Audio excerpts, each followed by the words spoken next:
Bonjour, je m'appelle Imen Corsi, je suis au lycée en terminale à Galilée, à Gennevilliers. Et en fait, je suis membre de l'atelier Histoire et Mémoire de la guerre d'Algérie. Cet atelier en fait, a lieu tous les lundis entre midi et 2. Et en fait, on travaille justement sur les mémoires, dans un aspect assez académique en réalité.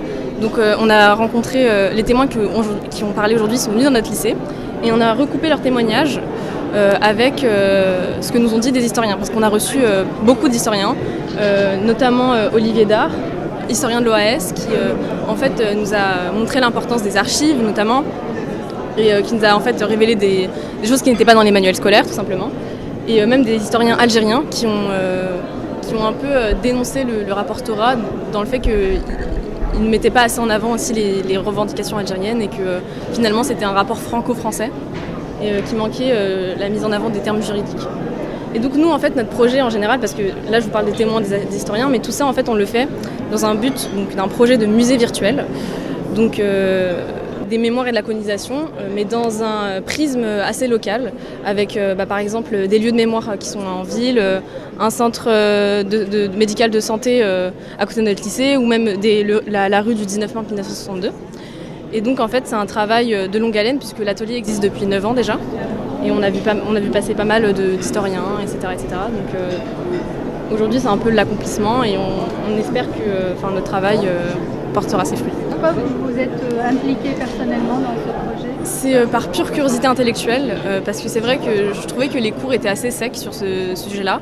Et avec l'actualité, il y a eu le rapport Stora, il y a eu des reconnaissances par le président. Et c'est vrai que je comprenais pas trop, il y avait des manques. Et c'est un sujet assez tabou quand même, c'est un sujet sociétal assez tabou. Et donc c'était pour assouvir ma curiosité personnelle. Est-ce que vous avez des liens personnels avec ces mémoires J'ai des liens personnels, et c'est justement parce que j'ai des liens, on n'en parlait pas du tout chez moi. Donc c'était pour en connaître davantage. Je peux vous demander quel est le lien particulier ? C'est juste, je suis franco-algérienne, donc voilà, tout simplement, il n'y a pas plus. Et qu'est-ce que ce projet vous a permis ?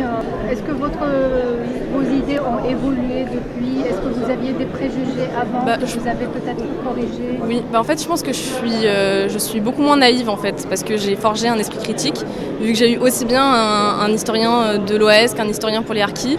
Et même la question des Juifs d'Algérie, j'en avais jamais entendu parler. Et donc c'est vrai que je pense que sur ce sujet-là, on pourra moins facilement me dire des bêtises. Je pense que je suis un peu plus informée, et ça m'a poussée ensuite à aller me documenter plus. Donc je pense que c'est plus par rapport à ça. Voilà.